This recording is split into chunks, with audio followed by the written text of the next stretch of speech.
उमेदवार काम करत आहे का यावरती लक्ष द्या। तो उमेदवार फक्त भ्रष्टाचार करतोय, त्यांचं काम बऱ्यापैकी दिसत आहे, ते लोकांपर्यंत पोहोचत आहेत, कचरा कुठं टाकावा सांगत आहे, स्वच्छता ठेवणाऱ्याला अप्रिशिएट करत आहे।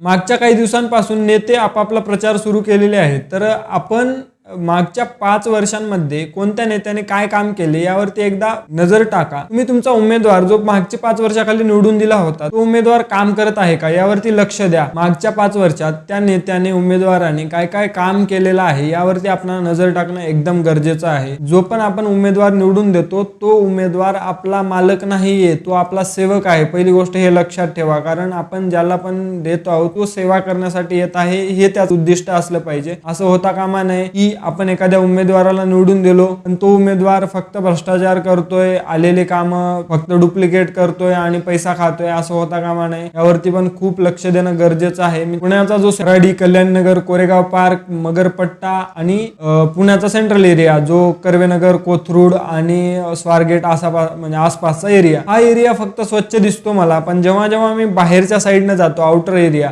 जसं की हडपसरच्या बाजूला भेकराई नगरच्या नंतर हांडेवाडीच्या नंतर आपण कात्रजच्या आजूबाजूला जेवढे पण छोटे छोटे एरियाज आहेत त्या एरियामध्ये बघितलं तर तुम्हाला खूप सारी गंदगी दिसेल। रोडच्या साईडने कचरा कॅरी बॅग्स दिसतील, खूप सारा कचरा टाकलेला दिसेल, नाही ती घाण दिसेल तुम्हाला। पण आणखी आपण पुढे गेलो तर वारजेच्या आउटर साईडला बघू शकतो, तिथं पण बऱ्याचपैकी कचरा दिसू शकतो आपणाला। म्हणजे असं नाही की मी प्रूफ दाखवत आहे, मी असं पण म्हणत नाही की त्या ठिकाणी कचराच आहे, पण बऱ्याच ठिकाणी या लोकेशन्स पैकी जवळपास 70 ते 80% लोकेशन्स वरती मी कचरा दाखवू शकतो। आणि जर कोणी म्हणत असेल की या एरियामध्ये कचरा नाही, तर असू शकतं की एरियामध्ये कचरा नसू शकतं। जसं की मी बानेर या एरियाचा 2017 ते 2022 या कार्यकाळातील एक उमेदवार काम करत आहे हे दिसलं मला।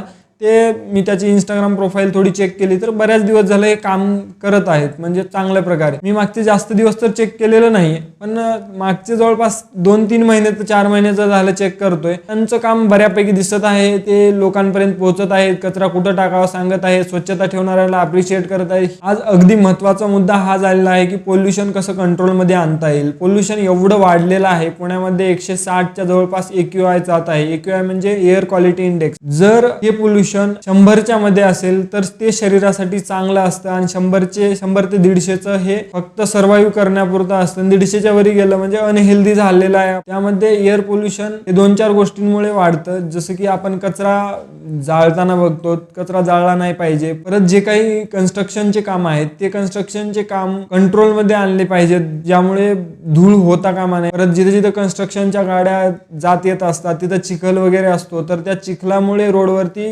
धूळ वाढत असते, तर ती कंट्रोलमध्ये कसं आणता येईल यावरती नगरसेवक, नगराध्यक्ष, नगरपालिका जे कोणी आहेत त्यांनी ऍक्शन घेतली पाहिजे आणि त्यांना कंट्रोलमध्ये आणलं पाहिजे हे मला वाटतं। तर तुम्हाला काय वाटतं या मुद्द्यावरती? तर इथून पुढे त्याच उमेदवाराला मतदान करा जे उमेदवार या सगळ्या गोष्टींवरती लक्ष देत आहेत, आपल्या एरियामध्ये घाण पसरवू देत नाहीत। तुम्हाला जर माझा हा व्हिडिओ आवडला असेल तर नक्की व्हिडिओला लाईक करा। असेच दुसरे व्हिडिओ बघायचे असतील तर चॅनलला सबस्क्राईब करू शकता। धन्यवाद।